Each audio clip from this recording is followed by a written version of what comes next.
Jalan-jalan beli dasi. Yuk belajar proses strategi operasi. Assalamualaikum warahmatullahi wabarakatuh. Shalom, Om Swastiastu, Namo Buddhaya, dan salam kebajikan untuk kita semua. Sebelumnya, perkenalkan, nama saya Leli Latifah ini dengan NPM 212, saya dari kelas C. Seperti yang sudah saya sampaikan di awal video, pada kesempatan kali ini saya akan membawakan video learning tentang proses strategi operasi, di mana strategi operasi ini terbagi menjadi 4 tahapan, dimulai dari perumusan, kemudian implementasi, lalu pemantauan, dan yang terakhir yakni pengendalian.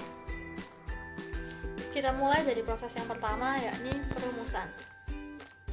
Perumusan strategi operasi sendiri merupakan proses praktis dalam mengartikulasikan berbagai tujuan dan keputusan yang dapat membentuk sebuah strategi.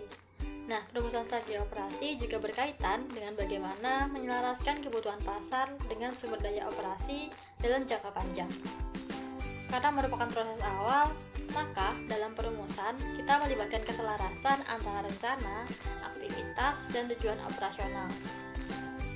Kemudian, untuk mencapai keselarasan dalam merumuskan strategi operasi tadi, perusahaan dapat menggunakan strategi dengan dua arah yang berbeda, di mana yang satu strategi ini berfokus pada persyaratan pasar, sedangkan yang satunya lagi berfokus pada sumber daya perusahaan.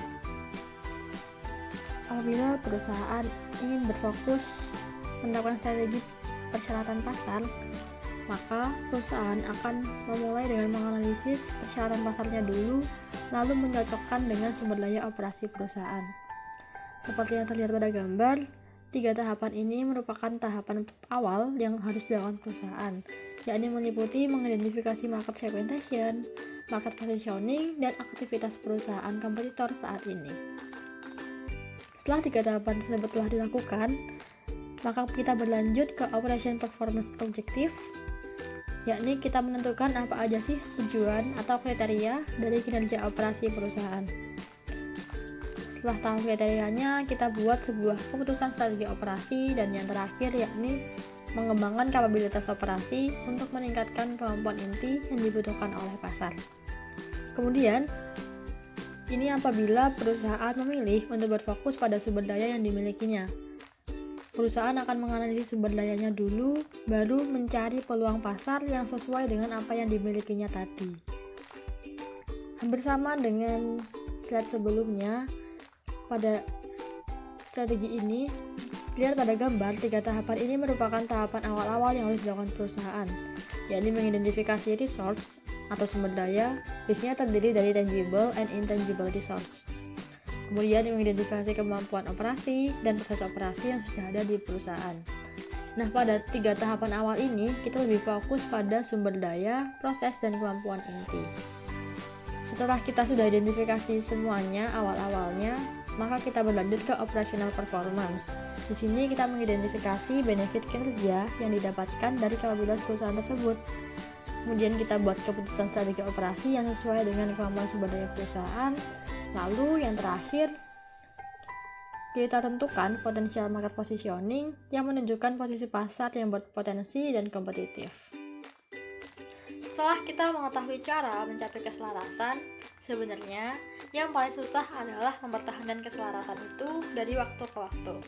Menurut survei, sebagian besar organisasi atau perusahaan gagal pada tahun pertama mereka. Kenapa ya? Nah, alasan utamanya yakni karena mereka tidak bisa mengenali kemampuan perusahaan mereka dan pesaingnya dengan baik, sehingga mereka gagal menyesuaikan kebutuhan pasar dan sumber daya operasi. Lalu, gimana sih caranya untuk mempertahankan keselarasan dari waktu ke waktu? Di sini terdapat 3 strategi. Yang pertama yakni time and timing. Jadi kita harus tahu kapan waktu dan momen yang tepat untuk meluncurkan produk ke pasar, untuk memanfaatkan sumber daya tertentu, dan lain sebagainya. Lalu yang kedua yakni cycle. Kita harus tahu perusahaan kita sedang ada di cycle yang mana, apakah slow cycle, standard cycle, atau fast cycle. Nah, perumusan strategi yang dipakai juga harus sesuai dengan cycle ini. Kemudian yang ketiga, yakni menentukan strategic sustainability perusahaan. Apakah statis atau dinamis? Nah, kalau strategi yang statis itu mempertahankan posisi pasar yang sudah ada dengan sistem yang sudah jelas. Contohnya biasanya digunakan oleh perusahaan corporate. Sedangkan kalau strategi dinamis, itu lebih memberikan terobosan atau inovasi baru kepada perusahaan untuk meningkatkan model bisnisnya. Biasanya diterapkan pada perusahaan startup. Lalu, apa aja sih yang diperlukan untuk formulasi? Nah, dalam membuat formulasi strategi, kita membutuhkan dua analisis. Yang pertama yakni menganalisis persyaratan pasar. Seperti yang kita tahu, sifat pasar itu selalu berubah-ubah ya. Sifatnya dinamis, jadi itu juga mempengaruhi perubahan tren, perubahan selera konsumen, dan kebutuhan konsumen. Oleh karena itu, kita sebagai operation perlu untuk melakukan analisis kebutuhan dan persyaratan pasar agar kita tidak salah dalam memahami respon mereka. Kemudian yang kedua, yakni menganalisis kapabilitas sumber daya operasi. Di sini salah satunya yang sering digunakan oleh perusahaan yakni SWOT analysis. SWOT analysis terdiri dari strength, weakness, opportunity, dan threat, di mana keempat elemen itu biasanya digunakan dalam menganalisis lingkungan internal dan lingkungan eksternal perusahaan. Dalam merumuskan strategi operasi, tentu tidak bisa berjalan mulus gitu-gitu aja. Pasti ada tantangannya. Nah, tantangan utama dalam merumuskan strategi operasi yakni masalah sistem. Ada beberapa perusahaan yang memiliki sistem yang cukup kompleks, dan hal tersebut juga mempengaruhi unsur-unsur yang ada di dalamnya. Salah satunya yakni adanya sumber daya operasi dan proses-proses lainnya yang dapat mengganggu proses inovasi di perusahaan itu. Lalu, kapan ya selesainya proses perumusan ini? Nah, proses perumusan strategi operasi akan dianggap selesai apabila sudah lengkap, sudah koheren, sudah koresponden atau sesuai dengan pilihan dan target perusahaan, serta yang terakhir sudah kritis terhadap tujuan perusahaan. Sebelumnya kan kita sudah membuat perumusan sebuah strategi operasi nih. Nah, proses selanjutnya yakni proses implementasi. Implementasi strategi operasi sendiri merupakan cara di mana strategi yang sudah dibuat sebelumnya itu dijalankan dan dapat tercapai pada akhirnya. Meskipun analisis dan intelektual perusahaan udah bagus, tapi kalau strateginya nggak dijalankan ya percuma, buat apa kan?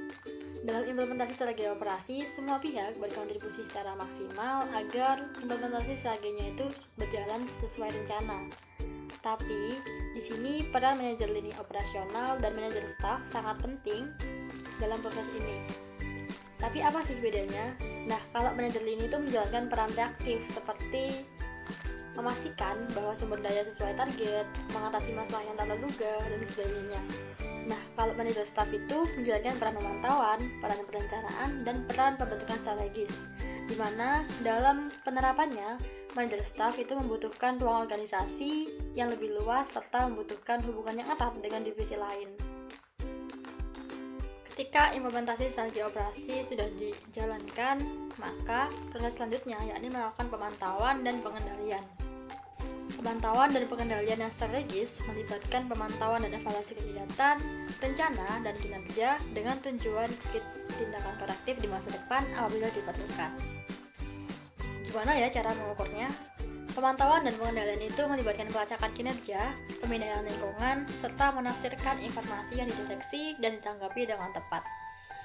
Agar berhasil, maka strategi operasi perlu untuk yang pertama, melacak kemajuan terhadap dua tujuan implementasi. Di sini ada dua tujuan proyek dan tujuan proses. Kalau tujuan proyek itu menunjukkan implementasi menuju tujuan akhir. Apakah strategi ini sudah sesuai rencana atau belum?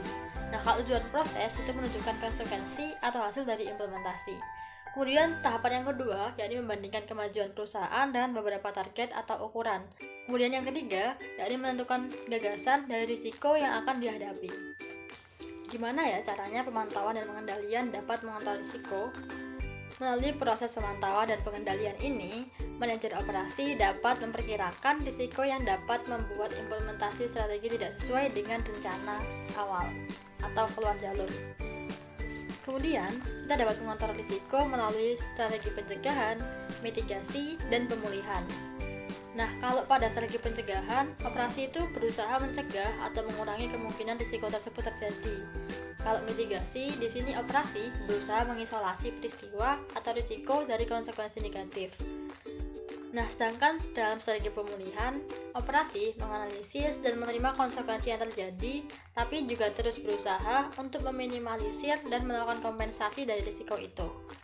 Nah, ketiga strategi tersebut merupakan bagian dari proses pemantauan dan pengendalian. Di sini, saya akan memberikan contoh tentang penerapan proses strategi operasi pada salah satu perusahaan, yakni Amar Pacific Corporation. Amar Pacific merupakan perusahaan besar asal Korea Selatan yang menaungi 43 brand kosmetik dan kecantikan ternama seperti Innisfree, Laneige, Etude House, dan masih banyak lagi. Meskipun perusahaan ini bermula dari sebuah usaha rumahan, yakni minyak rambut, tetapi Amar Pacific terus berkembang dan sukses menjadi perusahaan kecantikan nomor 1 di Korea, serta terbaik urutan ke-14 tingkat dunia. Nah, selanjutnya kita akan membahas proses perumusan di Amar Pacific sendiri. Dalam merumuskan strategi operasinya, Amar Pacific berfokus menggunakan strategi yang mengarah pada sumber daya perusahaan. Jadi, Amar Pacific ini menganalisis sumber daya apa yang mereka punya, baru kemudian mencari peluang pasar yang memungkinkan bagi sumber daya mereka. Nah, karena berawal dari sebuah industri rumahan minyak rambut alami alias minyak bunga kamelia, maka sumber daya yang dimiliki oleh Amar Pacific yakni bahan baku alami berkualitas, kemudian kemampuan pengolahan yang detail, serta kepercayaan dari masyarakat tentang kecantikan alami Asia. Otomatis, berdasarkan sumber daya yang dimilikinya, Amar Pacific berfokus untuk mengembangkan produk kecantikan berbahan dasar alami. Oleh karena itu, Amar Pacific merumuskan visinya, yakni We Make a More Beautiful World. Maksud dari visi tersebut untuk mengenalkan konsep kecantikan khas wanita Asia, yaitu kemurnian serta keindahan dari dalam pada dunia. Melalui visi itu juga, Amar Pacific memiliki keyakinan dan kebanggaan bahwa apa yang mereka lakukan adalah berkontribusi untuk membangun dunia yang lebih baik.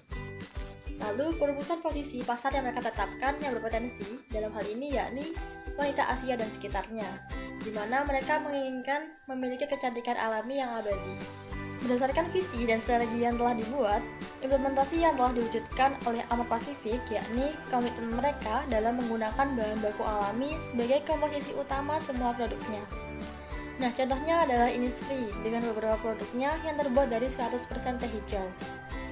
Nah, selain itu, Amar Pacific juga memiliki kebun teh hijau sendiri dengan luas 330 hektar di Pulau Jeju agar dapat selalu menghadirkan produk-produk kecantikan yang mengambil bahan baku langsung dari alam. Kemudian, implementasi selanjutnya, Amar Pacific menyebarkan konsep New Beauty ke dunia melalui kampanye sosial media dan konsistensi produk mereka. Penyebaran konsep New Beauty ini dilakukan dengan harapan agar pelanggannya dapat menemukan dan menjalani hidup cantik sehat yang lebih menyenangkan. Nah, setelah diimplementasikan, maka Amar Pacific juga melakukan pemantauan terhadap strategi mereka. Amar Pacific memantau progres operasional perusahaan mereka dengan cara membandingkan kemajuan terhadap beberapa ukuran seperti kompetitor dan kepuasan pelanggan. Nah, pemantauan ini mereka lakukan melalui survei, riset, website resmi perusahaan, serta menyediakan customer service yang berkualitas. Nah, di tahap terakhir yakni pengendalian.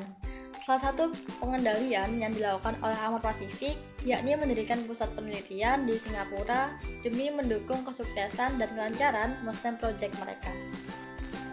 Amar Pacific ingin meluncurkan produk yang sesuai dengan standar halal agar dapat menjangkau semua kalangan. Dalam kasus ini, Amar Pacific melakukan pencegahan terhadap kurangnya eksistensi brand-brand mereka terhadap masyarakat Muslim. Oleh karena itu, proyek ini dijalankan untuk mengendalikan kemungkinan risiko yang ada. Cukup sekian learning video tentang proses strategi operasi dari saya. Semoga video ini dapat bermanfaat bagi teman-teman semua yang sudah menonton. Apabila ada salah kata, saya mohon maaf dan terima kasih banyak atas perhatiannya. Ada tali di bawah bodong kenari. Saya Leli, pamit undur diri. Wassalamualaikum warahmatullahi wabarakatuh.